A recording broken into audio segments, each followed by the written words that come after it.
In this edition of Detroit Performs, a University of Michigan collaboration that uses music and dance to explain cellular molecular science. We've done paintings, we've done the music. I had thought that a natural progression would in fact be to do dance. The premier center for African and African American cultural arts program and activities in the nation right here in Detroit. In addition to performances and exhibitions, education is an integral part of the work that we do. Critic Carr Detroit shares with us more citizen reviews, and a choreographer explains her story of the body's motion. As you're speaking with your body, you're saying a poem, you're talking, you have a cadence. It's all ahead on today's episode of Detroit Performs. Major funding for Detroit Performs is provided by the McGregor Fund. Additional funding is provided by the Michigan Council for Arts and Cultural Affairs and the National Endowment for the Arts, and by contributions to your PBS station from viewers like you. Thank you.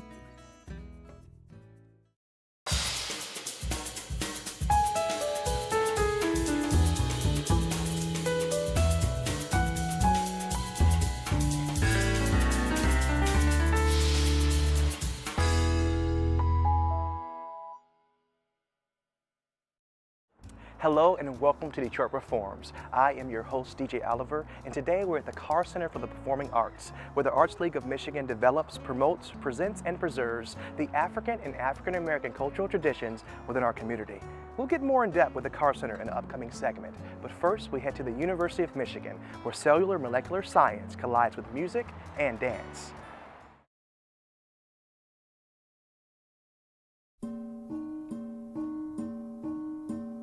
Imagine that I'm in the cell here, and here's part of the cell, and it's an important part. I use this. Autophagy is a process in which our cells break down parts of themselves. As with anything, including furniture, parts of the cell wear out.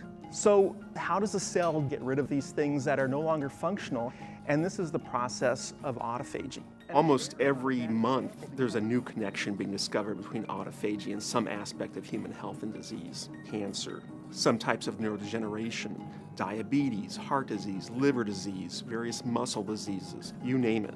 That means we have to really understand it if we want to be able to manipulate it for therapeutic purposes. Products F&H are synthesized through the action of enzymes 1 through 7. I've been teaching introductory biology for over 20 years, and I'm looking for ways to make this subject accessible. And one of the questions I asked was whether short videos or including art would help. David does pretty much everything to, I see, an exact scale. I had been aware of the paintings of David Goodsell for a number of years. I'd always admired his work, which shows a more realistic depiction of how a cell might be than we typically draw them. Dan contacted me 10 years ago now and wanted to do a painting about autophagy. At that time, he was not interested because we didn't know enough about the system. The data just wasn't there. But now there's a lot more data at all levels for structures, for concentrations. We corresponded for months talking about the science behind it. The illustrations I do actually is working in a very interesting scale level, which is intermediate between anything we can see experimentally. But you can only get down so fine with that because of the size of light waves. Each time he gets a new discovery in his science, he comes to me asking for a new painting. So it's real fun to see his research progressing and helping him document that. The minute I saw that you've emailed through the composers list, I thought, wow, I've always been wanting to do something like that for a long time. The next evolution of this was to go to Wendy Lee and ask if there was any way she would be willing to collaborate on a musical piece that would represent autophagy. There's one point in the piece that the hand motion has to be like this. I want to see that. Yeah.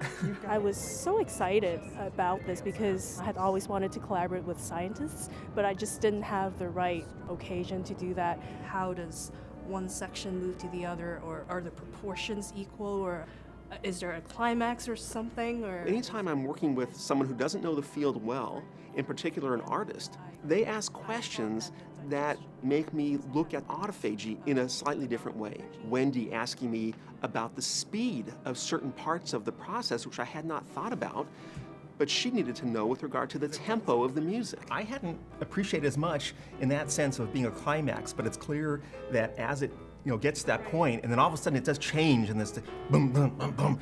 And We've done paintings, we've done the music.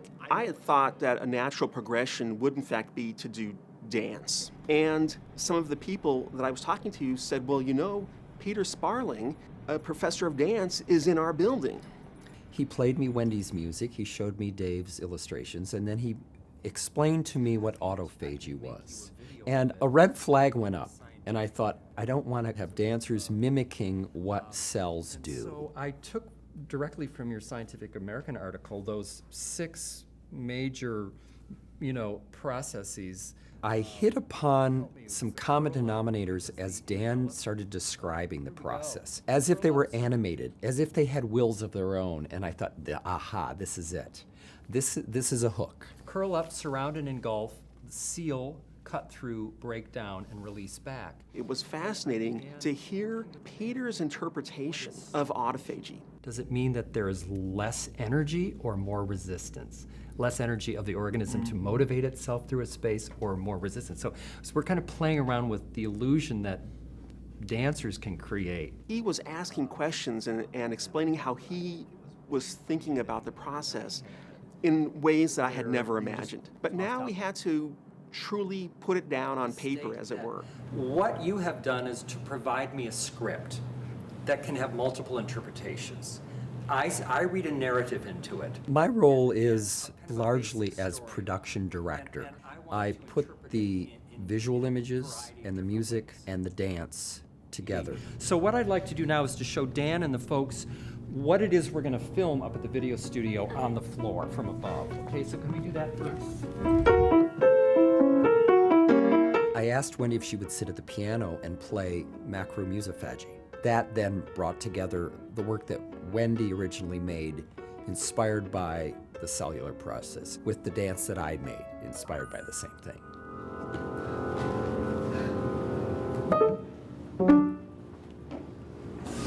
And then stop right there, gals. I think that's where it would end in this version. Yeah. Thank you, Wendy. That was amazing. We had never seen any aspect of the dance before. After it was over and we were walking back, we were discussing, what did Peter mean by this part? Why were there these dancers in red high-heeled shoes, for example? Since it is not absolutely literal and not absolutely obvious what's being depicted at every step of the video, it fosters discussion.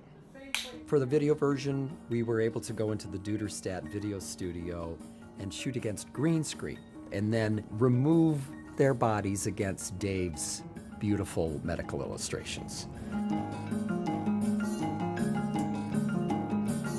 It's as if the bodies are within a cell, and it becomes like animation.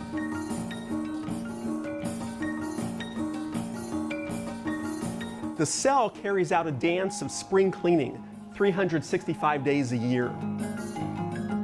As someone who's a neuroscience major, this is something very different than anything I've ever seen. I think it would be most helpful in a teaching environment for non-science students or people that aren't really well-versed in science. Scientists are finally becoming aware of the fact that they need to do a better job of explaining what they do to the public at large. Funding is becoming tighter, more difficult to obtain. And the only way to possibly reverse that is to get more people to become supportive of basic research. To learn more of U of M's collaboration, head to DetroitPerforms.org. The development of the Carr Center moves to establish it and the Arts League of Michigan as major participants in the cultural life of our community and nation. Oliver Ragsdale shares a little more about the center.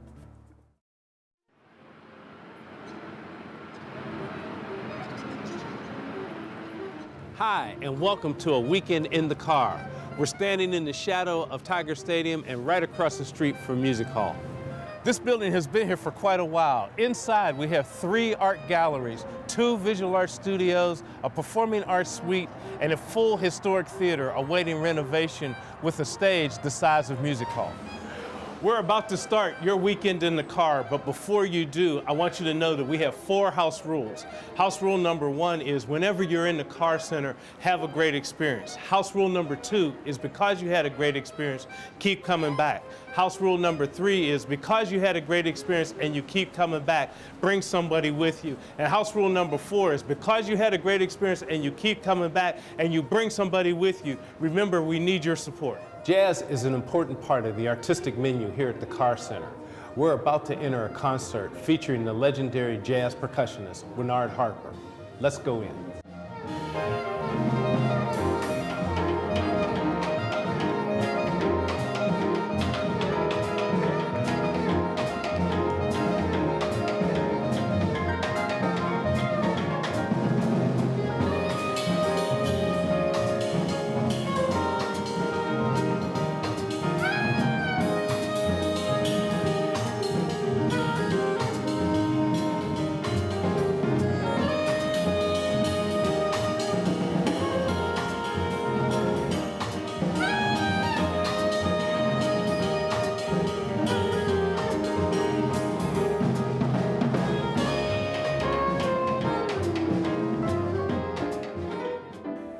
In addition to performances and exhibitions, education is an integral part of the work that we do, taught by world-class artists who live and work here in Detroit.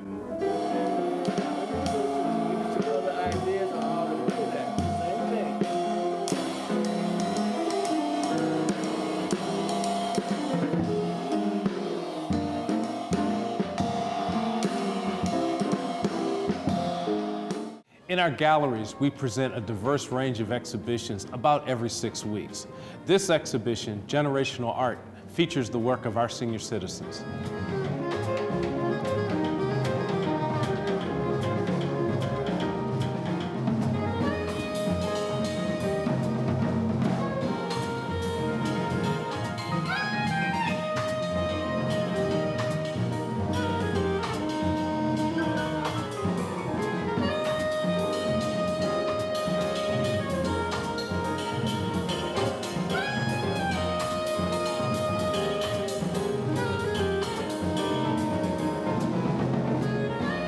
We're delighted to be hosting the Trinity International Film Festival for the 4th year. This year, we have 2 screens running simultaneously. This is Marshall Montgomery, the organizer and curator of the festival. The Trinity International Film Festival is a showcase of cutting-edge independent films. This is our 7th year and our 4th year at the Carr Center right here in the center of downtown Detroit, Michigan. We had about 60 films that were submitted to the festival, and we are showcasing 35 films from 12 different countries at this year's festival. As a smaller festival, when we first started out, we really didn't have a home for our festival, and we were moving around from a lot of different venues. And the Carr Center was a new building at the time, and they were interested in having some programming in, and I couldn't believe what a great fit it was. When you talk about culture and art and just diversity, and it's just a great place for people to come to, and we're constantly bringing new audiences here. I think I came here, once I came here, I fell in love with it, and I can't help but to tell other people about it. Storytellers throughout the community convene here at the Carr as a way of continuing to collaborate and bring their stories to the community. Tonight, Aesop visits the Carr. Next morning, my next door neighbors on the way to work. They walked out of the house, down the steps. Just as they got to their car, who did they see in the middle of the street on his back with his legs sticking straight up in the air? Who? Little Bird. No, it was me. I said it was my role model. Well, we became fast friends. I'm a storyteller. I told him my story. We hope you enjoyed your weekend in the Carr. And remember rule number 2 and rule number 3. Keep coming back and bring somebody with you.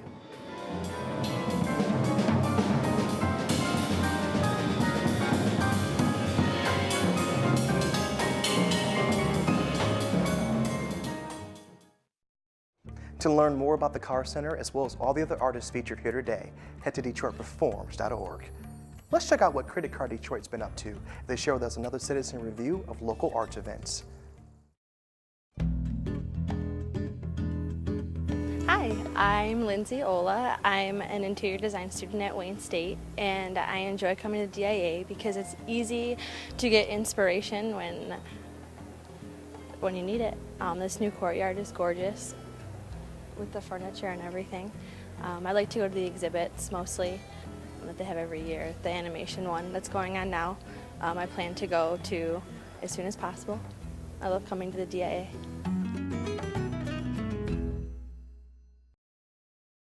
You can view more of Critic Carr Detroit's citizen reviews on their Facebook page and YouTube channel, which you can find through DetroitPerforms.org. And here's a look at upcoming arts events happening in and around Detroit.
Jennifer Nugent is a performer, choreographer, and teacher of modern dance. Her movements are focused and precise, but at the same time convey a strong sense of freedom and abandon.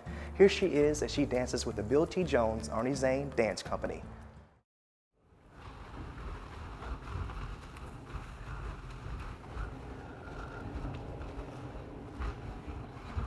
I think I really wanted to be a ballerina.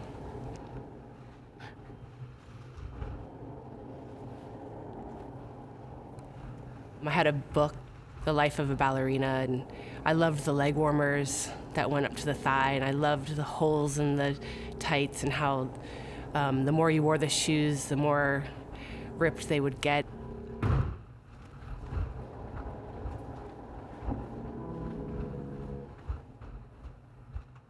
I grew up in South Florida, Hollywood, Florida, and about the age of 7, my mom enrolled me in a ballet class, ballet tap. It was a half-hour ballet and a half-hour tap. And I remember my teacher keeping me after class yelling at me because I could not keep rhythm to save my life. And I did ballet, tap, then acrobatics, jazz, belly dancing, chorus work.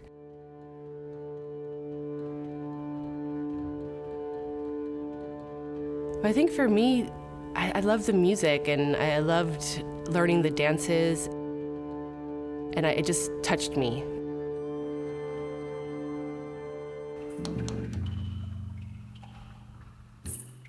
Contact improvisation is the sharing of weight between two people. It's a shared experience. It could be light touch, a brush, or it could be a heavy, heavy weight.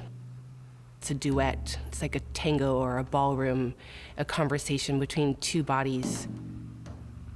So you just are constantly negotiating, constantly giving a little more, until you get to know each other and you trust each other, and then you can give yourself to your partner.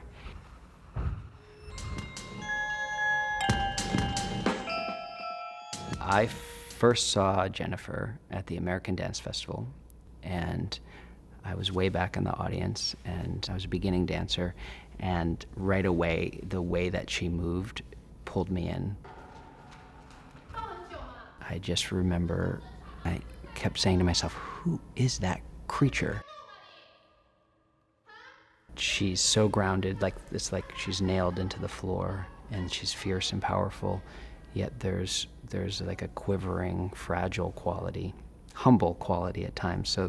So she embodies the opposites,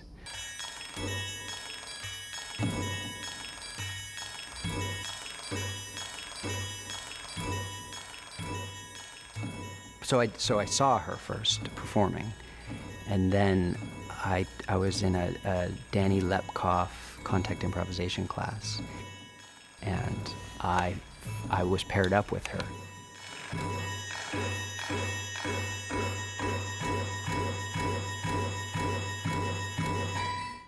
It started picking up the speed, and then we'd down into the floor, and then lifting each other, but keeping our sacrums connected. And so I don't even know if she remembers that dance, but that was a really huge moment for me. It was like that dance that I've always dreamed of having. That's not me. And then we became close by dancing together in David Dorfman's company. When we started dancing together, it was like, oh, I know you.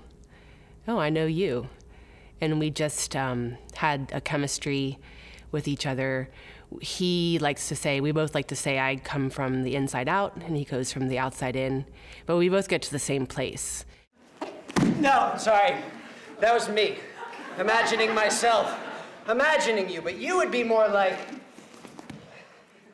We come about it very differently, but we are very similar. We're almost twins when it comes to the dancing, and I think we also have such high respect for each other's abilities and ideas, and we have a lot of the same ideas.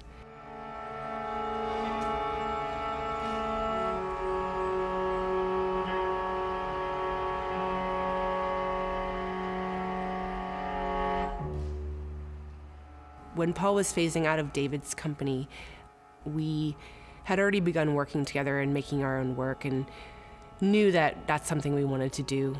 We wanted to do partnering like we had never done before. We wanted to be detailed, we wanted it to be hard, challenging, intricate, something new. And we started by going in the studio and making a list of body parts and connecting them.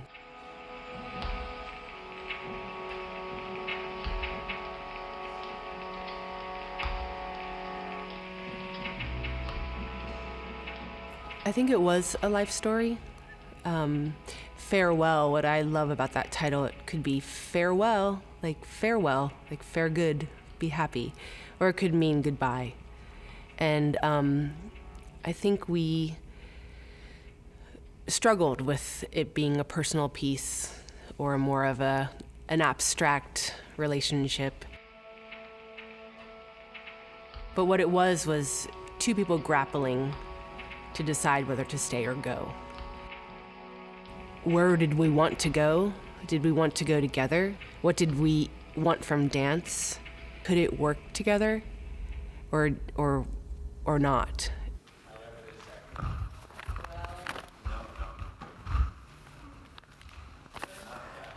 With that, thank you. Going into transition, now we're going into doctor's office. Paul and Jen are very unique performers, and I remember first time seeing them, there was this strange and rare moment where the body and the space mash together. And they also have this amazing connection between the two of them.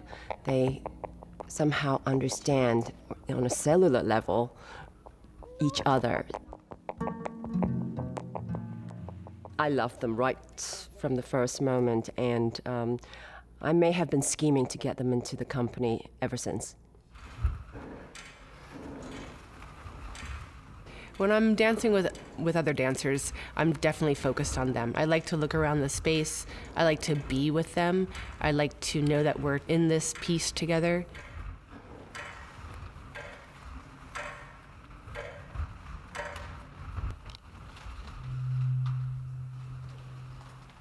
As I started getting more into my teaching and understanding the support of the ground, understanding the support of my limbs and the weight inside my body, I realized that it has a rhythm. You have your own inherent rhythm. Mine is a waltz. Mine's a 1, 2, 3, 1, 2, 3. So even though you're dancing, you're also playing music. You also have a say and how your body is responding musically or even to silence. So that as you're speaking with your body, you're saying a poem, you're talking, you have a cadence. It's not just a monotone, now I'm moving my body here or there. It's poetry. And I feel like the personal musical dialogue is poetry.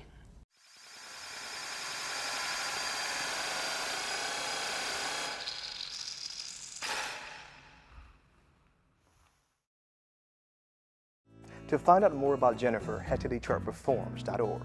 And that wraps it up for this edition of Detroit Performs. For more arts and culture, head to DetroitPerforms.org, where you'll find featured videos, blogs, and information on upcoming arts events. Don't forget to like us on Facebook and follow us on Twitter. I'd like to thank the Carr Center for all the fun we had out here today.